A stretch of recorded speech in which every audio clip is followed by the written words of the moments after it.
Selamat datang di talk show She Built Peace. Saya Ruby Khalifah, tuan rumah She Built Peace.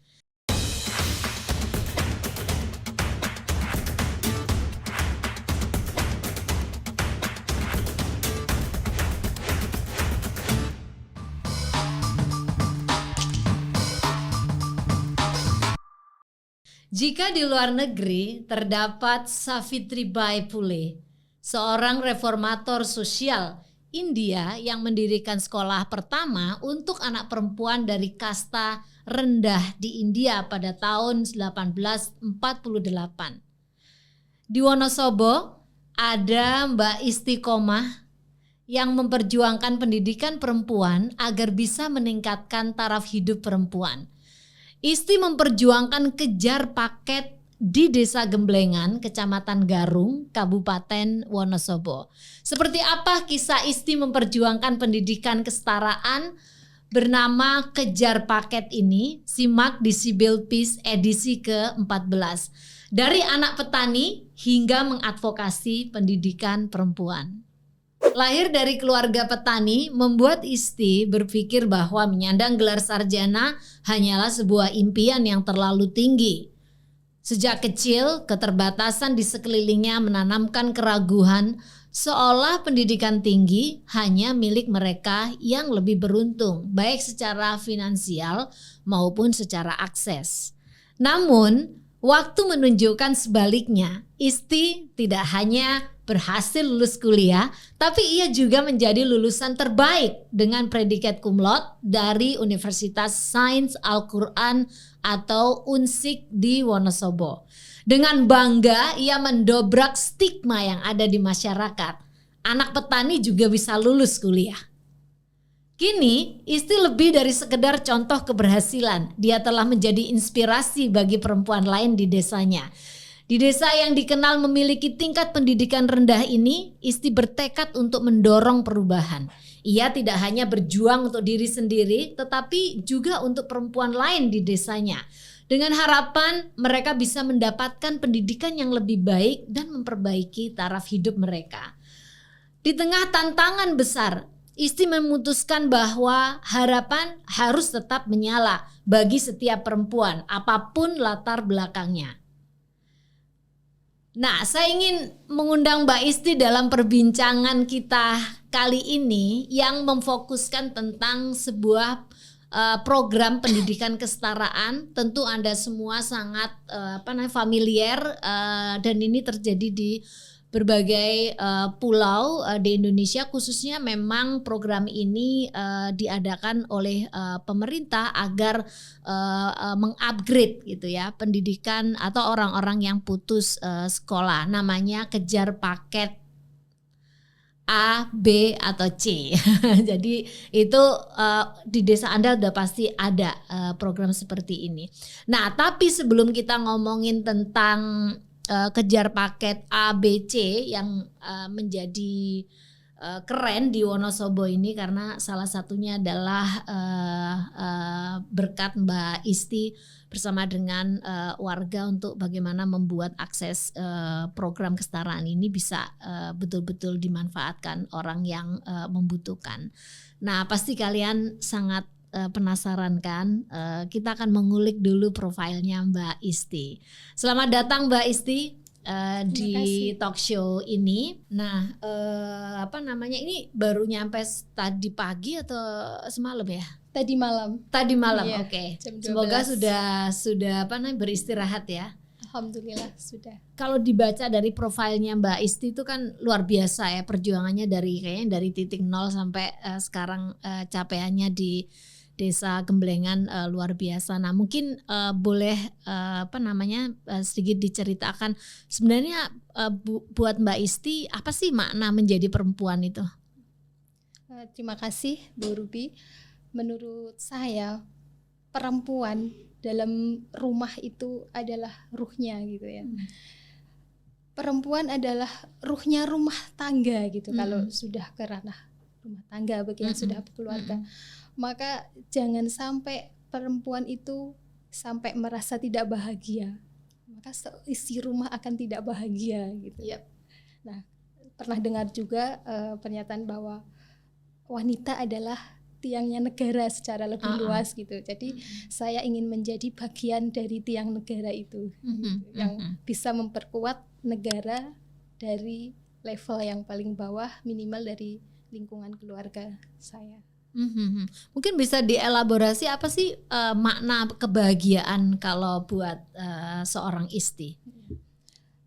Menurut saya bahagia itu bukan hanya saya yang merasakan, tapi bagaimana saya bisa menciptakan kebahagiaan juga untuk orang-orang di sekitar saya. Nah, dan itu salah satunya tentu saja perjuangan Mbak Isti untuk mencapai pendidikan tinggi ya.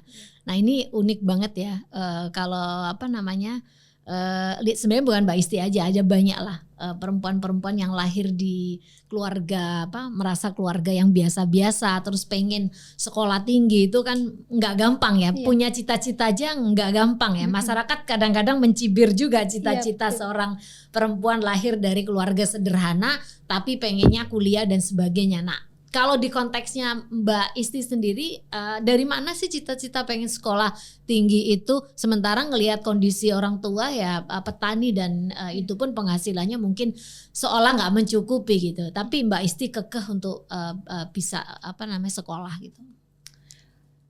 Kalau untuk cita-cita pengen sekolah tinggi itu sebenarnya dari kecil ya, kecil. Saya tuh merasa tergugah gitu ketika salah satu tetangga saya itu menjadi salah satu-satunya sarjana di desa pada saat itu. Saya masih duduk di bangku SD ya saat itu. Jadi memang di desa saya itu untuk mencapai pendidikan tinggi bahkan sampai level sarjana itu merupakan hal yang kayak tidak mudah untuk bisa diraih untuk semua orang gitu. Jadi, nah kalau saya melihat beliau yang sudah sarjana waktu itu kan memang dari latar belakang keluarga yang berkecukupan kalau di desa saya. Kayak menjadi kebanggaan tidak hanya keluarga gitu loh, seolah-olah warga di sekitar, warga masyarakat di desa itu membanggakan, wah senang ya di desa kita tuh sudah ada sarjananya gitu. Itu secara sederhananya, wah berarti kalau orang sarjana itu banyak disenangi orang gitu. Mungkin waktu pemikiran waktu kecil saya kan bagaimana orang-orang tuh bisa senang, bisa suka sama saya gitu. Salah satunya mungkin menjadi sarjana, tapi semakin kesini ternyata itu si sarjana itu tadi belum bisa menunjukkan ke warga masyarakat, ke keluarga khususnya bahwa seorang sarjana itu bisa mencapai kesuksesan versi dia, apa dengan mungkin yang sudah gelar yang diraih gitu ya sebagai sarjana, menunjukkan ke masyarakat bahwa sarjana itu penting loh gitu. Menurut saya belum sampai ke situ gitu, hanya karena apa, ketika lulus sekolah kemudian kuliah sampai sarjana itu malah mohon maafnya nganggur gitu. Nah, jadi malah menurut saya merusak image gitu. Nah, atau malah membuat masyarakat berpikir balik lagi tinggi-tinggi juga, sekolah tinggi-tinggi juga nggak dapat pekerjaan. Betul. Balik lagi ke rumah gitu ya. Nah dari situ justru malah membuat saya semakin tergugah, wah saya harus menjadi salah satu sarjana juga yang bisa membuktikan ke masyarakat bahwa sekolah sarjana itu penting, tidak hanya sebagai embel-embel gelar, tidak hanya untuk bekal mencari pekerjaan, tapi juga bekal hidup gitu loh. Karena menurut saya ilmu itu kan tidak hanya sebatas akademik ya yang bisa kita dapat di sekolah atau di bangku kuliah gitu, tapi lebih luasnya ya ilmu untuk bekal kehidupan gitu. Nah di situ saya semakin kuat untuk saya harus bisa lulus kuliah nih, harus bisa kuliah. Tapi karena memang kondisi perekonomian pada saat itu ya saya hanya bisa sampai SMA waktu itu sudah selesai gitu. Tapi apa yang respon keluarga waktu itu ketika Mbak Isti menyampaikan keinginan untuk kuliah? Yang pertama menolak dengan keras itu bapak saya. Iya, oke. Sangat langsung menentang. Secara keras gitu ketika saya menyampaikan bahwa saya ingin melanjutkan kuliah, karena saya itu melanjutkan kuliah jeda 3 tahun setelah saya lulus SMK. Jadi sempat bekerja dulu. Bekerja di perusahaan swasta gitu, terus kemudian tapi itu ketika saya masih bekerja itu keinginan untuk kuliah, untuk saya harus bisa menjadi sarjana itu masih ada gitu, masih terpendam di hati gitu. Entah ya, mungkin jika nanti dikasih jalan saya masih tetap ingin melanjutkan sekolah gitu, kuliah meskipun saya sudah bekerja, entah nanti jalannya lewat mana mungkin. Terus saya berdoa terus lah gitu. Nah setelah 3 tahun, karena waktu itu saya belum bisa mendesak orang tua untuk saya mau kuliah, karena kondisi adik saya juga masih SMA waktu itu, karena kita jeda 3 tahun kan. Jadi saya lulus SMK, adik saya masuk. Jadi saya berusaha, saya pengen membantu orang tua dulu, saya bekerja untuk membantu adik saya sampai lulus sekolah. Tapi apa tadi Bapak keberatannya di aspek apa ya Mbak?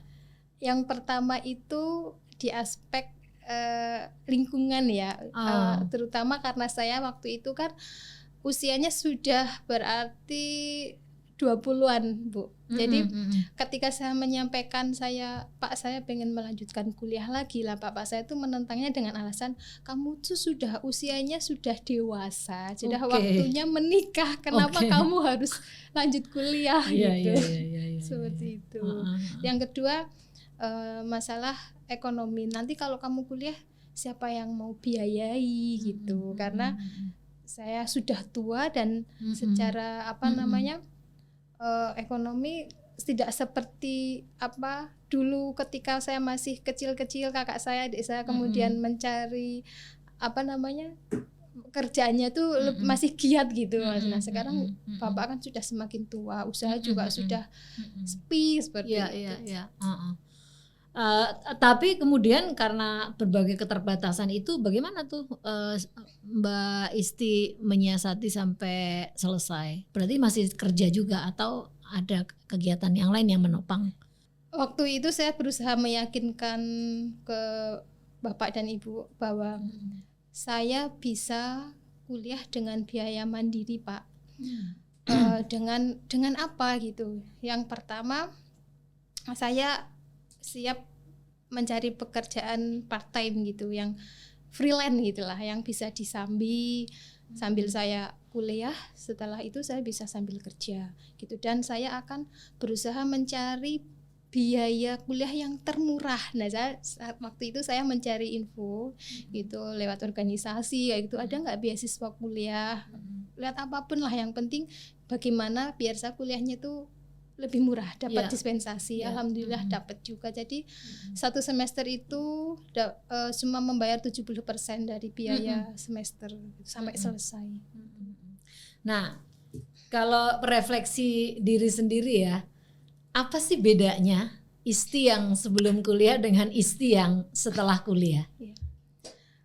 Yang pertama secara cara berpikir ya, cara bisa saya merasa lebih terbuka gitu, saya lebih luas gitu. Justru waktu itu sebelum kuliah saya mungkin berpikir bahwa saya harus menjadi sarjana, salah satu sarjana agar keluarga saya itu bisa dipandang orang juga gitu, karena saya melihat tetangga saya itu yang sarjana mohon maafnya lebih disegani, kalau bahasa di kampung ya diajeni gitu. Nah saya yang mohon maaf, keluarga saya basicnya dari buruh tani Bu, bukan petani gitu, malah buruh tani gitu ya, yang itu bagaimana sih saya bisa mengangkat derajat kedua orang tua saya gitu. Saya lebih terbuka ketika saya sudah ketika saya sudah duduk di bangku kuliah, saya kan banyak mengikuti kegiatan di kampus juga ya. Itu karena bertemu dengan banyak teman-teman yang aktivis, yang mereka berpikiran juga lebih luas. Jadi saya itu pengen kuliah menjadi sarjana bukan hanya untuk diri saya dan keluarga, tapi untuk kebermanfaatan ke masyarakat lebih luas seperti itu. Oke, ini menarik banget ya. Cara pandang. Banyak orang salah paham tentang pendidikan tinggi. Dikiranya pendidikan tinggi itu kemudian bisa mudah dapat pekerjaan. Sebenarnya iya bisa, tapi secara langsung sebenarnya yang paling bermanfaat itu adalah pikiran yang terbuka, wawasan yang lebih luas dan pertemanan yang lebih luas, yang itu akan menghantarkan pada pilihan-pilihan pekerjaan yang mungkin sesuai dengan tentu latar belakang pendidikan ataupun bakat gitu ya, kan ada talenta-talenta yang dimiliki oleh orang. Nah, ini saya mau melihat hubungannya dengan pendidikan itu tahun 2022-2023 angka putus sekolah di Indonesia itu cukup tinggi. 76.834 orang, dan itu paling besar adalah angka putus sekolah SD gitu ya. Kemudian yang nomor 2 adalah SMP, lalu SMK, dan kemudian SMA. Itu jumlahnya di atas 10.000. Nah, tentu di konteksnya Kabupaten Wonosobo, angka putus sekolah juga ternyata cukup tinggi. Tahun 2021 saja Wonosobo itu memiliki 3.581 anak putus sekolah gitu ya. Nah, spesifik di Desa Gemblengan di mana Mbak Isti tinggal, itu juga angkanya juga fantastis. Selain putus sekolah, tapi ada juga angka buta aksara 78 orang. Saya nggak tahu, mungkin Mbak Isti nanti bisa konfirmasi ya. Nah, yang putus sekolah itu terbanyak adalah tidak tamat SD gitu ya. Angkanya 241 orang. Ada yang tidak tamat SMP dan sebagainya. Nah, di Kementerian Pendidikan dan Kebudayaan Indonesia sendiri telah mengeluarkan sebuah peraturan Menteri Pendidikan dan Kebudayaan nomor 81 tahun 2013 yang mengatur tentang pendirian satuan pendidikan non formal ya, seperti kelompok belajar, kemudian penyelenggaraan kejar paket A, B dan C, lalu ada beberapa program termasuk program pemberdayaan perempuan, itu sebenarnya menjadi bagian dari pendidikan non formal. Nah, di konteks Mbak Isti berusaha untuk meningkatkan kesejahteraan masyarakat ini, dan fakta bahwa kemiskinan di desa Mbak Isti juga cukup tinggi dan angka buta aksara juga cukup tinggi, apalagi angka drop out sekolah. Nah, apakah ini semua yang melatari kemudian Mbak Isti mengambil punya ide dan melihat ada kesempatan untuk menghubungkan antara misi pribadi dengan masyarakat gitu ya? Betul sekali.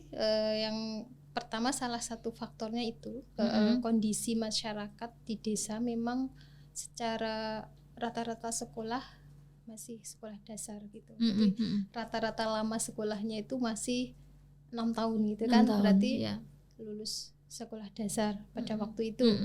Nah, untuk buta aksara itu biasanya itu untuk usia-usia lanjut. Alhamdulillah kalau kondisi saat ini untuk buta aksara di usia-usia yang produktif, maksudnya itu sudah tidak ada, Bu. Jadi untuk yang buta aksara itu memang yang usia lanjut gitu. Nah, kalau dulu memang sebelum adanya fasilitasi penyelenggaraan pendidikan kesetaraan, kejar paket B dan C, itu memang angka putus sekolah khususnya yang lulusan SD, SMP itu memang masih tinggi di desa. Jadi untuk saat ini alhamdulillah sudah menurun, Bu. Gitu. Dari sejak tahun 2017. Sejak program kejar paket ini dijalankan ya. Berapa persen Mbak kira-kira penurunan itu? Kalau persentasenya mohon maaf takut salah ya, nanti saya konfirmasi dulu ke desa, tapi kalau setara ranking gitu, kalau dulu itu masih ranking 1 Oke. di tingkat kecamatan. Oke. Kalau sekarang sudah tidak masuk 10 Tidak besar. masuk 10 besar Iya, ya. Oke. jadi Luar biasa. alhamdulillah. Heeh. Tingkat satunya itu tertinggi gitu, Tingkat- yang oke. ATS-nya tertinggi. Berarti gitu. tertinggi itu apa namanya, kategorinya apa tuh kalau tertinggi itu? Tertinggi itu yang ATS-nya. ATS-nya? ATS itu angka tidak sekolahnya. Tidak sekolahnya. Itu terbanyak. Gitu. Oke, Jadi oke. semakin banyak yang putus sekolah berarti Uh-uh. semakin tinggi. Itu Oke. rankingnya itu nomor satunya Iya. bukan prestasi ya. Iya, tapi iya. malah Tapi ini menurut Mbak Isti dalam konteks di Wonosobo, apa sih yang membuat angka tidak sekolah itu tinggi di masyarakat? Sebenarnya ada banyak faktor. Salah satunya mungkin faktor geografis. Faktor geografis itu karena banyak warga di desa yang jauh dari kota itu kesulitan mengakses sekolah gitu, sekolah negeri khususnya itu kan jauh ya gitu. Jadi tidak ada kendaraan, kemudian tidak ada transportasi yang sampai ke desa juga, itu menjadi salah satu faktor. Yang kedua faktor ekonomi. Jadi faktor ekonomi itu memang mayoritas di desa itu dari petani yang secara petani itu kan mengandalkan dari hasil panen. Nah, kalau hasil panennya pas lagi harganya bagus ya mungkin mereka ya beruntung gitu ya, bisa saving lebih banyak, bisa menabung untuk kebutuhan lebih banyak. Tapi karena harga itu kan tidak stabil, jadi kalau pas harganya lagi pas turun drastis itu kadang sayuran aja sampai dibuang-buang, nggak dipanen gitu. Padahal mereka sayang banget ya. Untuk mengolahnya itu kan juga butuh modal yang tidak sedikit seperti itu. Yang ketiga faktor lingkungan. Jadi faktor lingkungan pun mempengaruhi menurut saya. Lingkungan tuh seperti apa tuh Mbak? Lingkungan itu kalau mereka aja temanku nggak ngelanjutin sekolah, aku juga nggak sekolah nggak apa-apa seperti itu. Dan keluarga juga mungkin kurang dukungan secara moral ya. Kalau kamu tuh harus sekolah eman-eman, kalau nggak sekolah atau kamu harus minimal lulus SMA gitu biar bisa mencari kerja atau apa gitu lah. Maksudnya bagaimana motivasi dari pihak keluarga itu supaya bisa mempengaruhi anak untuk lebih ada kemauan untuk melanjutkan sekolah itu mungkin masih kurang gitu. Wah, kompleks juga ya.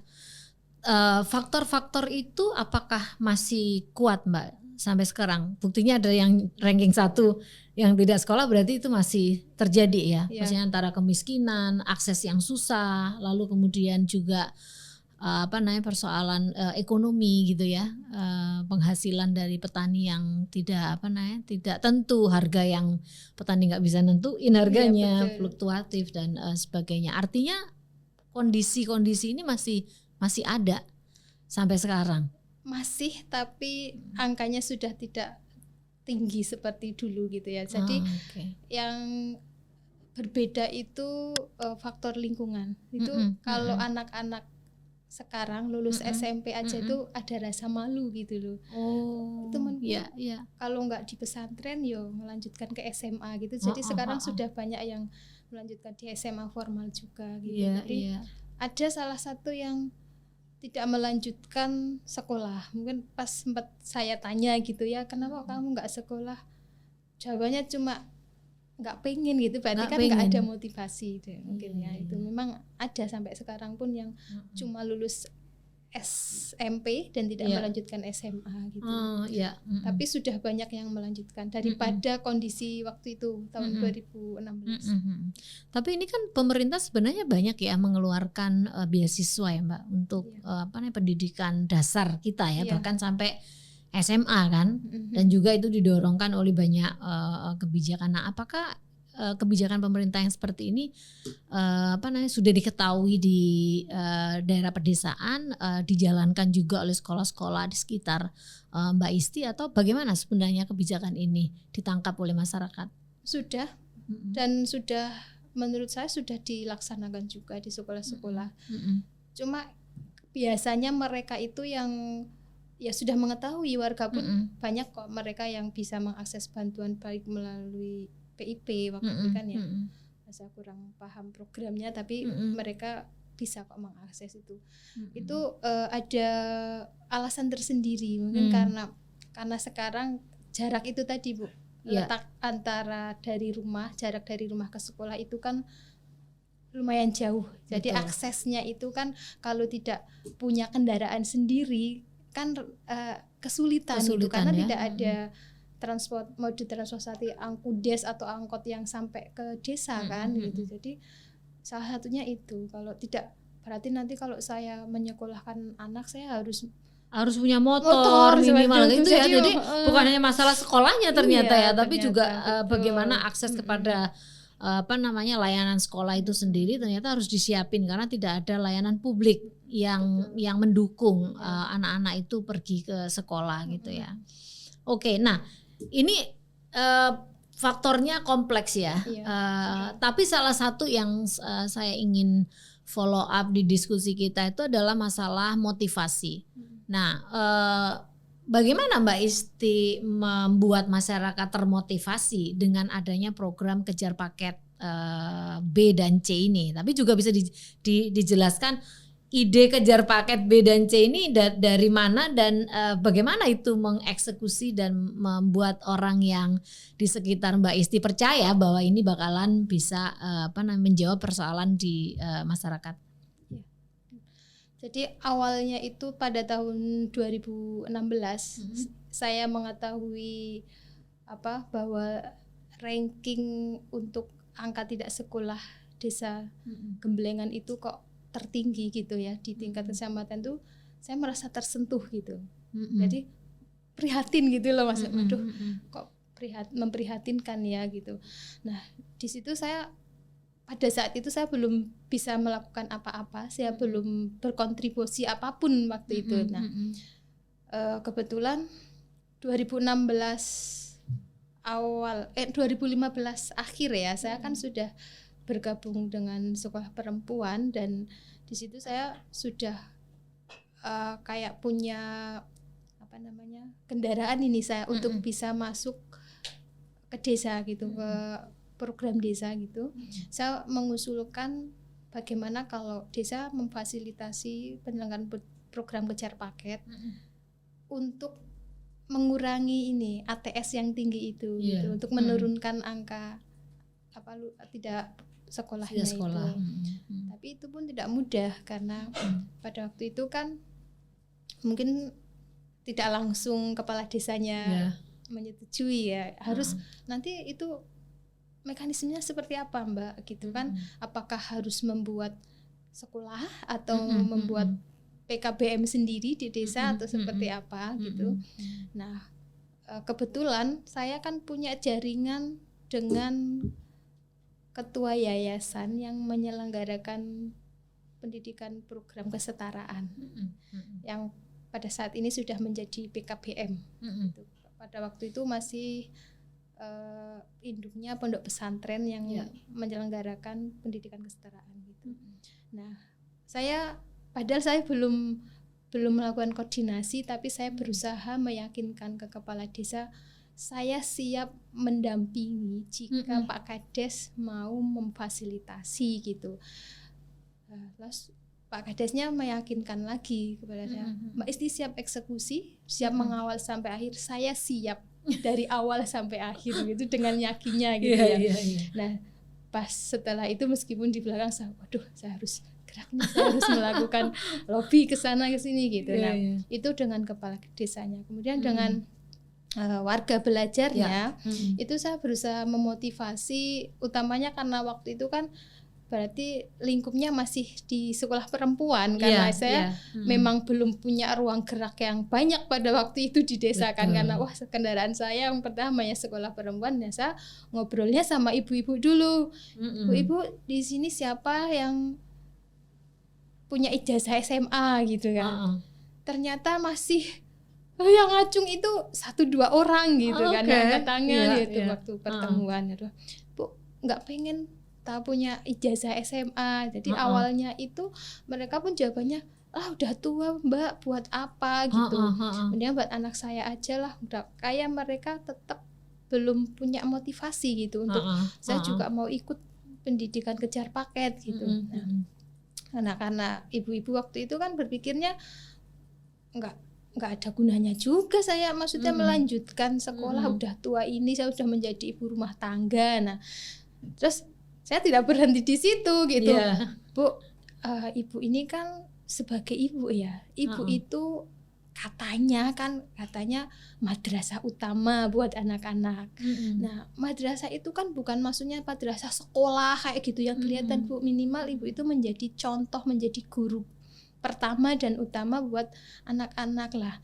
Nanti ya kalau pas anaknya udah gede terus ditanya nih sama anaknya, ibu dulu sekolahnya sampai apa?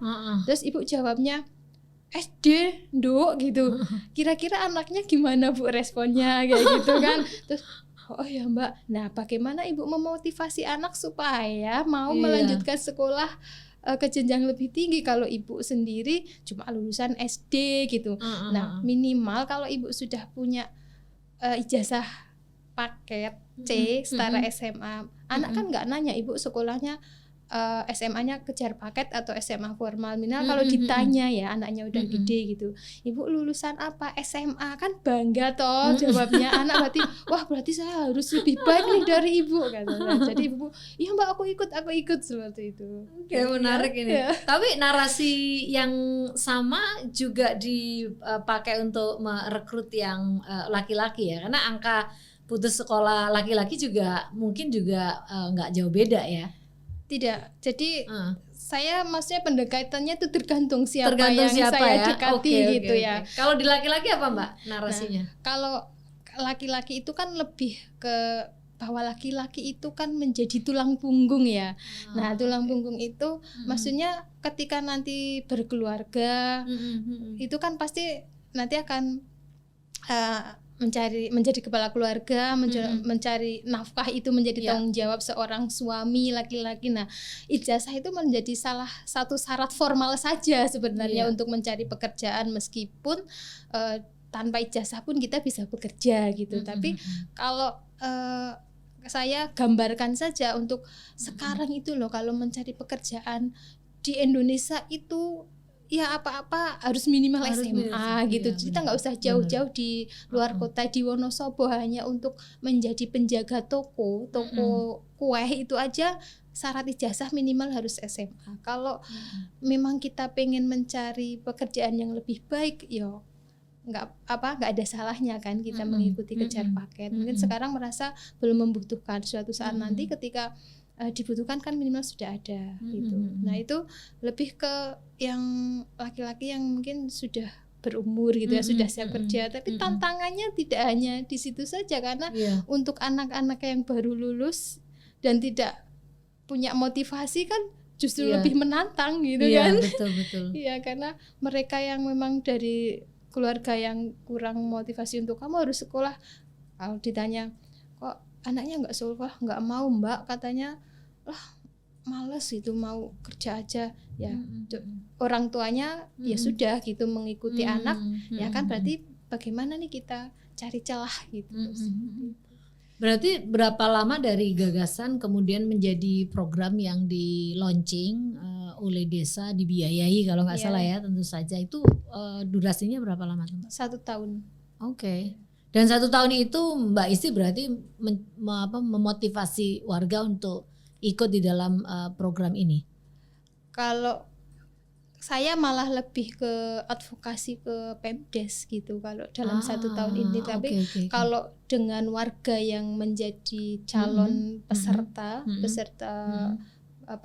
kejar paket itu kan sudah melakukan pendekatan dari mulut ke mulut gitu ya, dari ini loh di desa mau diadakan kejar paket, yuk ikut. Jadi dengan saya memotivasi ibu-ibu di sekolah perempuan, mungkin mereka dari obrolan-obrolan gitu, saya memang beneran ada, saya mau ikut seperti itu. Nah, ketika pesertanya itu sudah ada nih, calon pesertanya, desa belum mau memfasilitasi kan pada waktu itu karena masih bingung anggarannya gitu kan. Cukup nggak ya gitu dianggarkan dari dana desa kan gitu kan. Terus biayanya berapa gitu sampai dengan selesai seperti itu.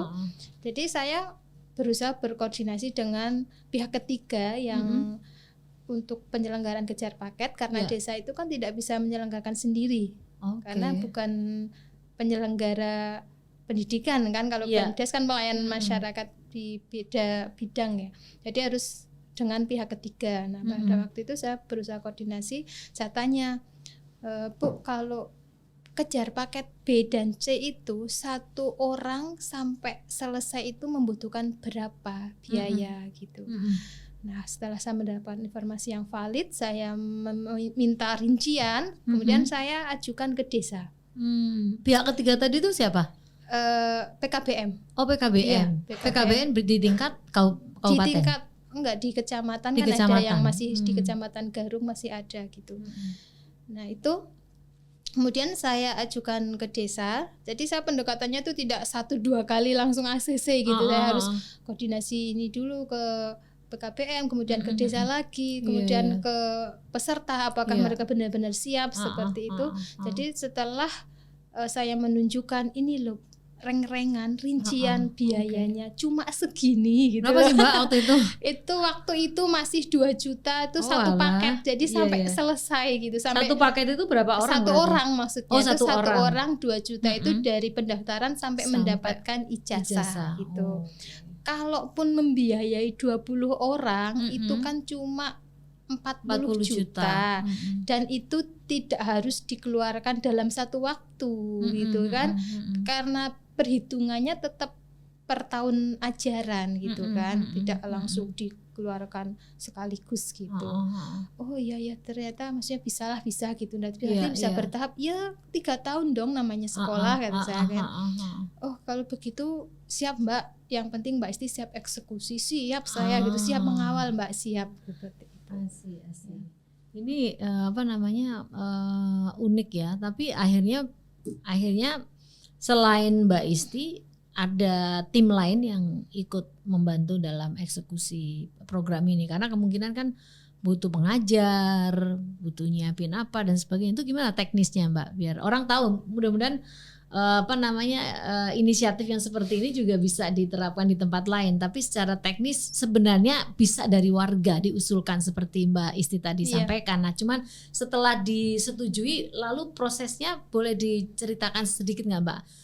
Proses kejar paket B dan C-nya sendiri kayak apa tuh yang dilakukan? Ya sebenarnya mungkin warga itu semua, tidak hanya saya pun bisa ya mengusulkan program ini, tapi mungkin karena waktu itu saya yang tergugah dan saya kebetulan punya kendaraan untuk mengusulkan saya punya jaringan untuk bagaimana mengeksekusi program gitu. Nah, ketika sudah di ACC kemudian dianggarkan di APBDes, sudah ketok palu ya ini anggaran untuk fasilitasi kejar paket B dan C sekian gitu. Itu kemudian karena waktu itu alhamdulillah peminatnya lumayan banyak, itu lebih dari 10 orang gitu. Jadi kita bisa melaksanakan kegiatan belajar mengajar di desa. Untuk penjaringan peserta itu saya melibatkan ibu-ibu anggota sekolah perempuan. Jadi anggota ibu-ibu sekolah perempuan itu kan ada perwakilan dari masing-masing dusun. Jadi kebetulan di desa Gemblengan itu kan ada 5 dusun. Nah, dari masing-masing perwakilan dusun itu saya mohon kerjasamanya Bu, nanti dikoordinir. Nanti sambil diworo-woro bahwa ini loh desa sudah menyelenggarakan kejar paket, siapa yang mau daftar untuk umum boleh bebas, itu bisa lewat kami itu maksudnya anggota sekolah perempuan itu boleh berkasnya dikumpulkan lewat kami atau bisa juga langsung disetor ke desa. Itu untuk penjaringan peserta gitu. Kemudian untuk mekanisme kegiatan belajar mengajarnya, saya sendiri juga menjadi tutor. Bahasanya itu ya bahasanya tutor ya kalau di kejar paket itu. Dan selain saya juga ada juga Pak Asrudin waktu itu. Pak Asrudin itu salah satu guru juga di desa Gemblengan. Nah kemudian setiap pembelajaran itu karena mereka kan ada, saya tanya ya, kamu melanjutkan di kejar paket C itu karena apa daftar di sini? Ada yang jawabannya disuruh orang tua gitu, disuruh bapak, disuruh ibu, ada yang ikut temen gitu. Jadi belum ada, ya masih jarang sekali yang motivasinya tuh kuat dari diri sendiri gitu. Ya? Nah, jadi masih PR itu. Jadi ketika kegiatan belajar mengajar pun saya tidak langsung menyampaikan materi hari ini pelajaran bahasa Indonesia, tapi saya lebih ke motivasi dulu gitu. Pokoknya kalian ini kan sudah mendaftar, ini sudah peluang yang sangat besar pertama ya, karena ini sudah dianggarkan dari desa, tidak mikir biaya lagi gitu ya. Yang pertama, yang kedua, jangan berkecil hati ketika nanti kok ijazahnya kejar paket C gitu. Kejar paket itu setara dengan yang sekolah formal. Betul. Kamu tahu nggak itu? Menteri ada yang lulusan kejar paket. Ya seperti itu. Jadi mereka termotivasi. Ya jangan sampai putus ya. Udah dulu putus sekolah di formal, jangan sampai putus kedua kali di kejar paket gitu. Jadi prosesnya ternyata di luar bayangan banyak orang ya, ternyata juga harus berproses juga ya, mengikuti kelas-kelasnya, dan memang ada pengajarnya, dan baru setelah beberapa misalnya mungkin ada modulnya juga kah, atau semacam kurikulum seperti itu. Nah di kurikulumnya sendiri apa bedanya dengan dengan pendidikan yang normal, yang formal dilakukan di sekolah? Kalau kurikulum itu kan sudah ada dari pemerintah ya, dari dinas pendidikan itu sudah ada ditentukan. Jadi kalau penyelenggara pendidikan kesetaraan itu harus mengikuti kurikulum yang sudah dibuat dari dinas gitu. Nah jadi kita menyampaikan modul ya sesuai dengan apa yang sudah ada gitu. KBM pun kita pertemuan, cuma bedanya kan kalau sekolah formal ada kelas, ada jam masuk tank harus sekian, harus pakai seragam, pakai sepatu. Nah kalau di pendidikan kesetaraan kan karena waktu itu kita masih menggunakan gedung balai desa, jadi ya belajarnya di balai desa dengan guru yang itu saja gitu ya. Maksudnya karena keterbatasan tutor gitu, jadi satu tutor bisa mengampu banyak pelajaran itu, banyak mata pelajaran waktu itu. Untuk kebijakan karena kita bekerja sama dengan pihak ketiga PKBM ya kita KBM mengikuti kebijakan dari KBM. Oke. Aduh, thank you banget nih Mbak. Soalnya banyak orang nggak terlalu paham tentang apa itu program kejar paket ya. Tapi bahwa itu program kesetaraan dan sangat bisa gitu dimanfaatkan untuk untuk ijazahnya, maksudnya bisa dipakai untuk melamar pekerjaan gitu. Nah itu mungkin juga nggak terlalu banyak orang tahu gitu. Nah, berarti secara formal program ini di launching atau dimulai tahun 2017. Nah, berarti apakah sampai sekarang program ini masih berjalan di desa, Mbak? Masih. Dan masih ada pesertanya juga. Dan pesertanya di lingkup desa Gemblengan saja. Iya, karena untuk fasilitas dana desa kan boleh. Ada aturannya. Penerima manfaatnya itu warga. Harus warga desa tersebut. Nah, 2017 sampai sekarang apakah ada pergantian kepemimpinan di desa Mbak Isti? Ada. Gimana tuh caranya agar program kejar paket ini masih tetap menjadi prioritas desa Gemblengan? Ya, itu kendala juga sebenarnya, satu kendala juga pada waktu itu ketika salah satunya itu COVID juga yang menjadi kendala. Kenapa Bapak Kepala Desa waktu itu pengen udah aja lah untuk fasilitasi kejar paket gitu, karena salah satunya adanya COVID itu. Berpikir bahwa ini kita sudah mengeluarkan banyak anggaran nih dari tahun 2017 sampai tahun 2022 pasca COVID ya, itu untuk penyelenggaraan kejar paket. Banyak kegiatan lain yang tertunda, baik pembangunan fisik maupun non fisik yang seharusnya sudah dilaksanakan tapi tidak dilaksanakan karena adanya COVID. Gitu. Karena kegiatan anggaran dana desa itu ada beberapa persen yang harus dialokasikan ke sana. Mungkin yang untuk kejar paket kita pending dulu saja Mbak, kita untuk prioritas yang kegiatan yang tertunda dulu, sempat seperti itu gitu. Tapi wah saya PR lagi nih gitu, bagaimana ya gitu. Nah terus saya berusaha koordinasi lagi, kemudian saya berusaha melakukan pendekatan bahwa Pak ini tuh program bagus dan salah satu program yang menjadi prioritas nasional ya, bukan hanya kabupaten gitu. Karena pengentasan kemiskinan kan salah satunya dengan melalui tingkat pendidikan gitu ya. Kalau Bapak menganggarkan pun tidak ada salahnya, masih tetap menganggarkan berapapun persentasenya, karena ini masih menjadi program prioritas dan sampai saat ini pun warga masih membutuhkan gitu. Banyak kok yang mereka masih pengen ikut pendidikan kejar paket gitu. Jadi alhamdulillah sampai sekarang masih dianggarkan. Dan jumlahnya apakah ada pengurangan atau? Ada pengurangan Bu. Otomatis ada, karena yang dulunya ATS-nya tinggi kan sekarang sudah menurun nih. Anak-anak yang dulu tidak melanjutkan sekolah di sekolah formal pun sekarang sudah lebih banyak. Jadi jumlahnya otomatis ada pengurangan, tapi menurut saya itu bagus sih, karena berarti ATS-nya sudah menurun gitu. Iya bener sih, karena kan memang lingkupnya cuma desa ya. Iya betul. Nah pasti orang tuh pengen tahu ya, kira-kira keberhasilannya kayak apa sih kejar paket ini?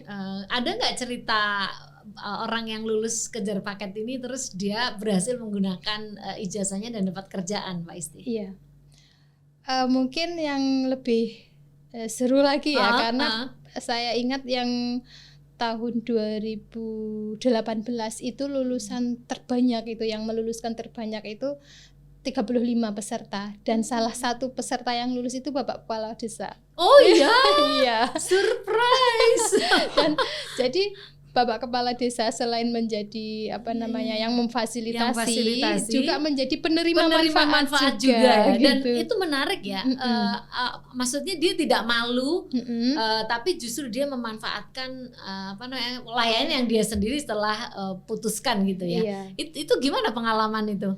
Nah, karena Kepala Desa ikut program ini. Betul. Waktu itu beliau menjabat itu kan setelah programnya ada berjalan. Jadi saya itu mengusulkan kan pada masa jabatan sebelum beliau gitu ya, kemudian di ACC. Nah pada saat beliau menjabat sebagai kepala desa, program itu masih berjalan dan beliau mengikuti. Saya juga saya ambil sebagai peluang untuk memotivasi masyarakat gitu loh. Bapak kepala desa saja ikut gitu.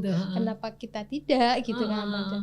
Jadi kenapa pada saat itu memang terbanyak itu pada saat Pak Kades pun mengikuti ujian, ada 35 peserta itu tahun 2018 yang ujian kejar paket C gitu. Dan sampai sekarang alhamdulillah yang sudah lulus itu ada yang mendaftar menjadi kepala dusun dan lolos juga.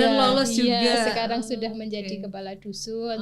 Kemudian sudah ada yang untuk melanjutkan kuliah, karena usianya kan variatif ya, tidak dari usia sekolah sampai yang sudah dewasa seperti itu. Jadi ada yang ketika dulu itu, wah saya kok pengen ya ikut jadi anggota KPPS itu, tapi kok syaratnya harus ijazah minimal SMA gitu. Nah dengan mereka punya ijazah kejar paket, banyak sekali yang ikut terjaring menjadi anggota KPPS pada waktu pemilu kemarin yang serentak barusan saja. Ya ampun, ya Allah, itu ini banget ya, kelihatan banget ya ada perubahan. Tapi kalau ada nggak cerita yang kelompok perempuan yang juga hidupnya berbeda setelah mengikuti program ini?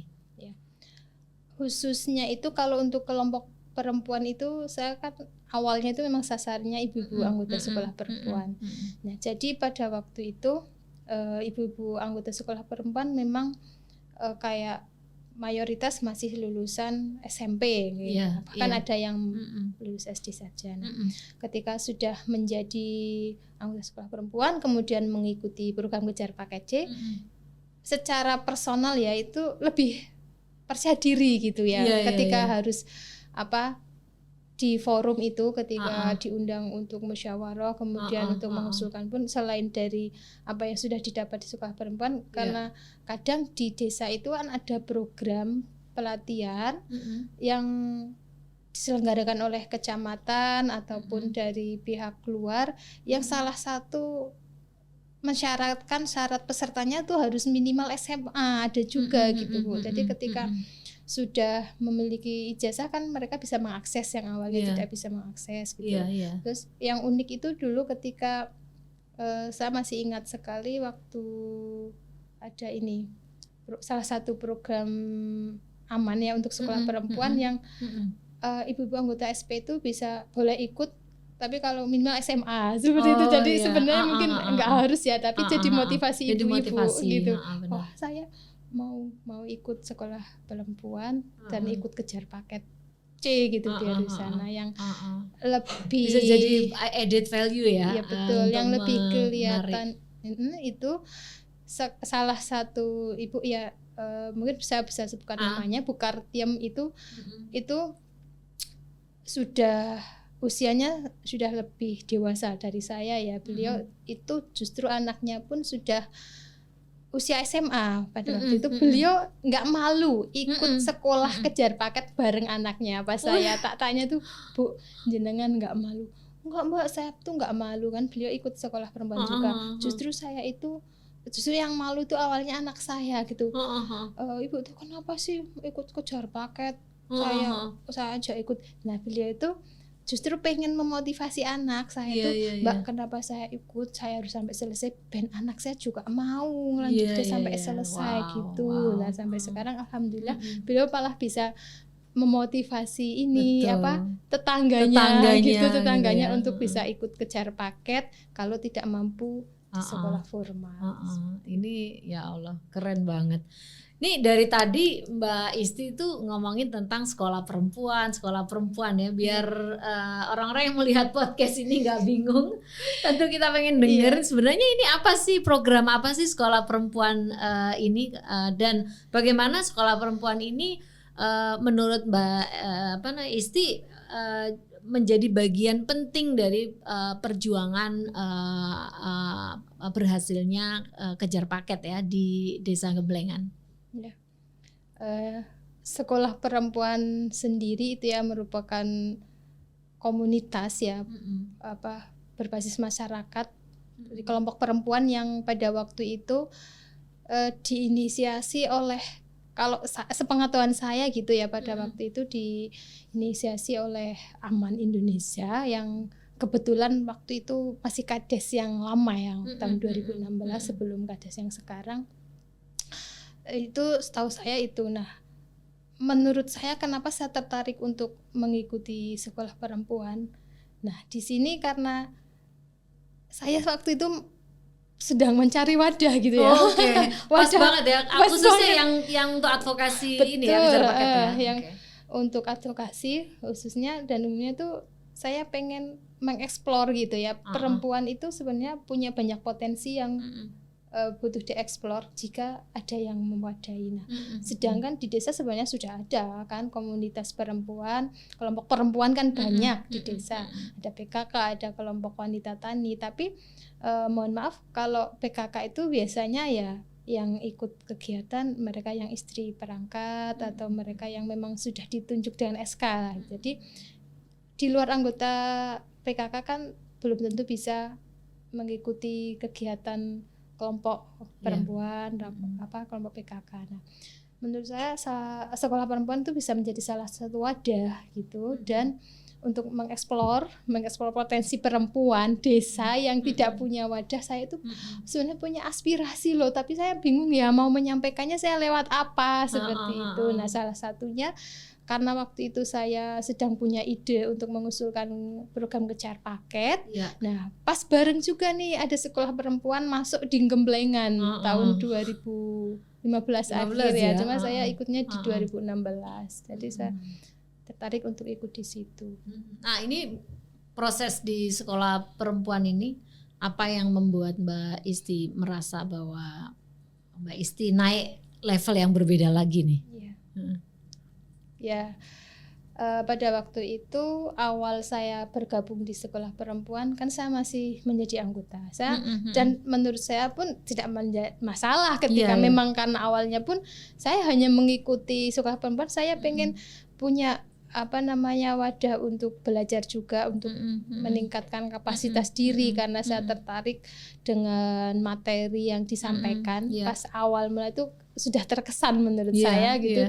Jadi wah kayak kan karena sejak kuliah kemudian waktu kuliah kan saya lumayan ikut organisasi, lumayan aktif gitu. Nah setelah menikah kemudian punya anak kan kayak stuck nih di rumah ngurus anak aja kayak waduh kayak hilang nih, kayak hilang sebagian dari hidup saya gitu lah. Ketika saya menemukan sekolah perempuan tuh kayak saya kayak hidup lagi gitu ya. Terus nah di situ kemudian saya berusaha sebisa mungkin saya setiap pertemuan saya mengikuti. Nah di situ saya mendapatkan kayaknya ini penting nih kalau harus tidak hanya saya yang merasakan hal seperti ini gitu. Ibu-ibu yang lain juga perlu mendapatkan wawasan yang apa yang saya dapat gitu. Nah entah ya karena pada waktu itu apa yang membuat ibu-ibu tuh kemudian memilih saya menjadi koordinator. Saya tidak ada kekuatan untuk menolak, ya pokoknya harus mau gitu. Nah dari situ kemudian ini mulai menonjol nih karena sekolah perempuan punya program. Nah saya mulai diundang di Musrembang Des yang dulu awalnya itu saya memang benar-benar mungkin bukan siapa-siapa dan tidak punya potensi apa-apa gitu, tidak punya kapasitas apa. Nah di Musrembang Des itu saya diundang untuk mewakili sekolah perempuan sebagai koordinator. Nah di situ mulailah awal mula pergerakan saya dengan melakukan pendekatan dengan Pemdes. Jadi sebenarnya beriringan ya Mbak ya antara advokasi kejar paket itu dengan keberadaan sekolah perempuan gitu ya. Kalau boleh diceritakan seberapa signifikan menurut Mbak Isti kehadiran sekolah perempuan itu dalam konteks membawa perubahan di tingkat komunitasnya Mbak Isti? Kalau bisa dibilang di angka persentase 80% ya menurut saya. Karena memang yang paling terlihat itu kan kalau di program salah satu program desa yang diusulkan oleh sekolah perempuan, karena pada waktu itu saya sudah menjadi bagian dari sekolah perempuan itu kan khususnya program kejar paket. Nah kalau program-program yang lain mungkin banyak, tapi kita berkolaborasi dengan PKK lah. Nah itu pengaruhnya 80% kalau bisa dituliskan dengan angka gitu ya. Karena ibu-ibu yang menjadi anggota sekolah perempuan itu ikut bergerak semua gitu meskipun nggak harus bergerak ngomong sama Pak Kades atau nggak harus mengantarkan peserta kejar paket atau bagi saya gerak itu kan nggak harus yang besar gitu dengan mereka ngajak tetangganya yang anaknya tidak atau sekolah, mereka ikut sendiri atau ikut sendiri atau memotivasi atau memberikan informasi saja itu sudah merupakan bergerak menurut saya gitu gerakan selama itu ke arah yang lebih baik gitu. Nah ini yang paling kelihatan sekarang dengan perubahan yang di masyarakat itu apa yang menurut Mbak Isti sangat terlihat itu apa sekarang? Apakah partisipasi dalam program-program pemerintah ataukah apa? Maksudnya kalau di sebuah wilayah masyarakatnya meningkat tingkat pendidikannya misalnya, baik itu formal maupun non formal, pasti akan ada situasi yang lebih baik gitu di desa gitu. Yang pertama terlihat itu di sisi kelembagaan desa. Kelembagaan desa ya. Jadi sekarang itu pemerintah desa ya, Pemdes itu dari Kades dan perangkat itu mayoritas sudah lulusan SMA semua, dan didominasi kaum muda, bahkan banyak yang sarjana dari perangkat desanya. Wow, oke. Bagaimana ini membuat perubahan yang signifikan di konteks situasi masyarakat? Nah, karena salah satu tadi kita kembali ke ke syarat formal tadi syarat formal bahwa tadi salah satu ketika penjaringan perangkat desa itu kan ada syarat lulusan minimal SMA. Yang saya balik ke tadi lagi bahwa pas ada lowongan kepala dusun, salah satu lulusan alumni Kejar Paket itu ikut mendaftar, nah, kemudian lolos ujian dan sekarang sudah menjabat sebagai kepala dusun. Dan mereka pun akhirnya semakin punya motivasi yang lebih tinggi bahwa wah ternyata kalau sudah punya ijazah itu bisa mendapatkan pekerjaan yang lebih bagus gitu, yang lebih baik gitu, merubah taraf hidup gitu. Dan sekarang salah satu perangkat tidak hanya satu ya yang sarjana gitu di desa, dan tidak ada yang cuma SMP. Kadesnya sudah ikut Kejar Paket, kemudian bendaharanya juga menjadi peserta Kejar Paket juga pada waktu itu, dan sekarang masih ada yang proses ujian tahun ini. Itu KAUR. KAUR advokasi. Nah, ini kan sekolah perempuan ini kan banyak memperjuangkan tentang kesetaraan gender ya. Pasti nggak mudah ya di konteks desa Gemblengan. Hambatan utama dari program-program pemberdayaan seperti ini apa, Mbak? Yang pertama pola pikir masyarakat. Pola pikir masyarakat ya. Jadi kita merubah pola pikir masyarakat seluas itu kan tidak mudah, karena apalagi kita sudah bicara masyarakat itu kan banyak ya, sedangkan dua orang dengan dua kepala itu pasti berbeda isi gitu. Apalagi kita berbicara tentang masyarakat. Nah, untuk memahamkan masyarakat tentang pentingnya pendidikan kesetaraan itu merupakan hal yang tidak mudah menurut saya. Nah, itu butuh proses ya. Jadi awal tahun 2017 itu pesertanya masih sedikit, Bu. Waktu ketika awal mula ada program Kejar Paket itu pesertanya tidak lebih dari 10 orang kan waktu itu. Nah, pas kemudian 2018 ada yang sudah lulus sampai 35 peserta itu merupakan sesuatu yang menurut saya sudah menunjukkan hasil ini. Dari dulu masyarakat yang kurang berminat dengan bertambahnya peserta, itu berarti kan peminatnya lebih banyak. Oh, berarti ini pola pikir masyarakat sudah berubah nih. Berarti mereka sudah merasa bahwa pendidikan ini penting. Dan itu dilakukan untuk memahamkan masyarakat itu tidak serta-merta ya. Kita melalui pertemuan-pertemuan, melalui obrolan-obrolan ringan, dari pertemuan apapun lah, momen apapun itu dimanfaatkan untuk ngobrol yang positif gitu. Tentang itu. Seru banget nih ngobrol dengan Mbak Isti nih. Banyak banget pembelajaran ya yang kita dapatkan.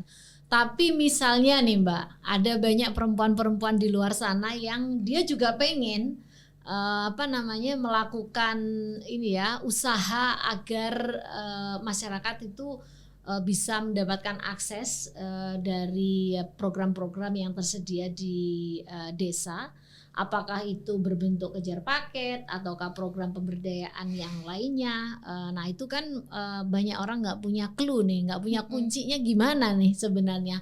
Kalau misalnya Mbak Isti diminta nasihat untuk perempuan-perempuan yang pengen berjuang di desa-desa mereka, apa nih yang penting yang menurut Mbak Isti perlu mereka pahami?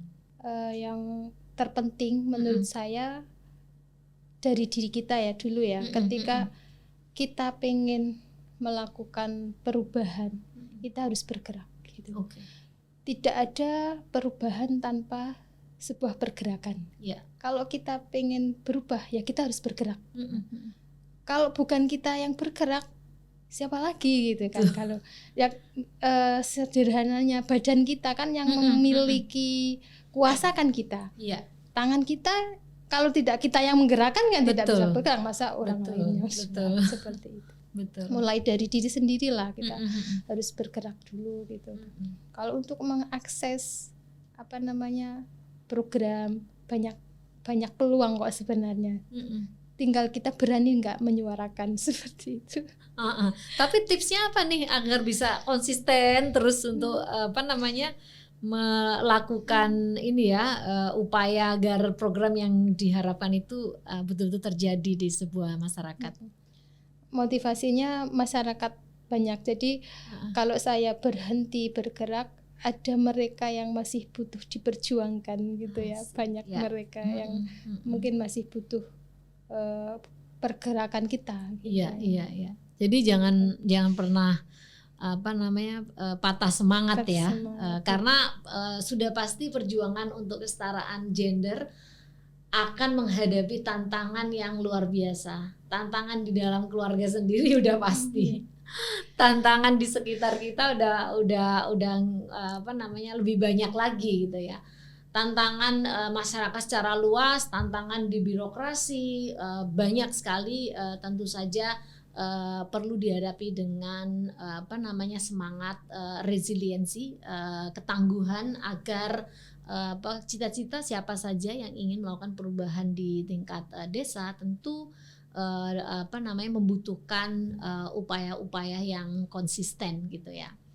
Nah, nggak berasa sesi kita dan apa yang disampaikan oleh Mbak Isti menurut saya itu contoh yang sangat doable, bisa dikerjakan oleh siapa saja yang memang memiliki panggilan hati untuk bisa ya melakukan langkah kecil di desa dan kemudian berefek pada sebuah perubahan. Anda juga bisa melakukan apa yang Mbak Isti lakukan ya. Mudah-mudahan ini bisa menginspirasi teman-teman yang ada di sana. Nah, dengan menutup pembicaraan kita yang sebenarnya saya juga masih pengen ngobrol tapi bisa kita sambung di edisi yang lain. Saya ingin menyimpulkan dalam 3 hal. Yang pertama, pendidikan bukan hanya soal membaca dan menulis. Ya, tapi ini soal kemampuan mencerna realitas secara kritis dan mencari solusi yang tepat. Mungkin dengan kita sekolah nggak secara langsung kita dapat pekerjaan, tapi kita tahu bagaimana caranya agar kita bisa hidup dan kita bisa meneruskan cita-cita kita sendiri maupun keluarga. Nah, ini yang paling sebenarnya banyak orang salah paham gitu ya. Sekolah nggak akan memberikan kamu pekerjaan, tapi sekolah akan memberikan jalan, kita akan mendapatkan pekerjaan. Nah, bagi perempuan desa, tentu sekolah adalah masalah membongkar struktur patriarki yang selama ini membatasi potensi mereka. Pendidikan memberdayakan perempuan untuk berbicara, berpikir kritis, dan menuntut hak-hak mereka dalam keluarga dan masyarakat. Nah, ini bukan sekedar program kejar paket. Kalau lihat dari ceritanya Mbak Isti, ini adalah sebuah revolusi kecil yang terjadi di sudut-sudut desa kita. Yang kedua yang penting untuk saya highlight atau saya garis bawahi dalam konteks pembicaraan dengan Mbak Isti adalah pendidikan itu merupakan pemberdayaan bagi perempuan. Nah, ini merupakan alat untuk menantang stigma dan diskriminasi yang selama ini dianggap normal, bahwa perempuan yang kembali belajar menolak narasi yang mereka mengatakan bahwa perempuan tidak layak bermimpi cita-cita yang besar, atau perempuan baiknya ada di rumah saja, atau perempuan tidak membutuhkan pendidikan yang tinggi. Tentu ini semua sangat salah dan kita perlu melawannya. Bahwa perempuan-perempuan yang mengambil pendidikan, mereka akan merasa keluar dari keterkungkungan dan ketakutan dia, dan mereka akan jauh lebih confident, bukan saja kepada anaknya tapi juga keluarga besar dan juga masyarakat secara lebih luas. cerita tadi dari Mbak Isti tentang seorang ibu bersama dengan anaknya bersama-sama menjadi partisipan atau peserta dari kejar paket, itu luar biasa sekali, dan contoh yang sangat konkret banget bagaimana seorang tua memberikan toladan ya, dan juga harapan baru buat generasi masa depan. Dan yang terakhir, tentu saja ketika perempuan mendapatkan akses pada pendidikan, mereka akan menjadi agen perubahan yang nyata. Saya rasa Mbak Isti sendiri menjadi contoh bagaimana dia berupaya untuk bersekolah tingkat tinggi, lalu kemudian kembali ke masyarakat dan kemudian membuat sebuah perubahan di masyarakat dengan program kejar paket, dan itu sebuah contoh yang nggak gampang tapi bisa ditiru dan tentu saja bisa dijalankan oleh banyak orang. Mereka tentu tidak hanya mengubah hidup mereka sendiri tapi juga mengubah banyak orang ya, karena kekuatan transformasi diri itu terpias kepada orang-orang di sekitarnya. Nah, mereka ini adalah pendobrak batasan sosial, mendefinisikan ulang tentang peran gender dan mewariskan nilai-nilai kesetaraan kepada anak-anak mereka. Inilah esensi dari keadilan gender itu, memastikan perempuan desa untuk mendapatkan hak yang sama untuk belajar, hak yang sama untuk memimpin, dan hak yang sama untuk berkontribusi. Dari kisah Mbak Isti tadi, tentu kita belajar banyak hal, dan kita ingin sekali inspirasi ini bisa ditangkap oleh banyak orang, agar lebih banyak lagi orang mau memperjuangkan program kejar paket, terutama yang ada di desa-desa terpencil. Percayalah bahwa itu pintu dari sebuah revolusi di tempat Anda. Terima kasih sudah menonton talk show She Will Peace. Semoga cerita-cerita yang kami suguhkan mampu menggerakkan Anda untuk meneladani para perempuan perdamaian kita. Perubahan tidak bisa ditunda. Perubahan tidak langsung besar. Perubahan dimulai dari diri sendiri. Jika Anda memiliki cerita-cerita inspiratif tentang perubahan, perempuan melakukan perubahan ya, di level sekecil apapun, Anda bisa menghubungi kami di alamat ini. Terima kasih atas partisipasinya dan sampai jumpa di tayangan She Will Peace berikutnya.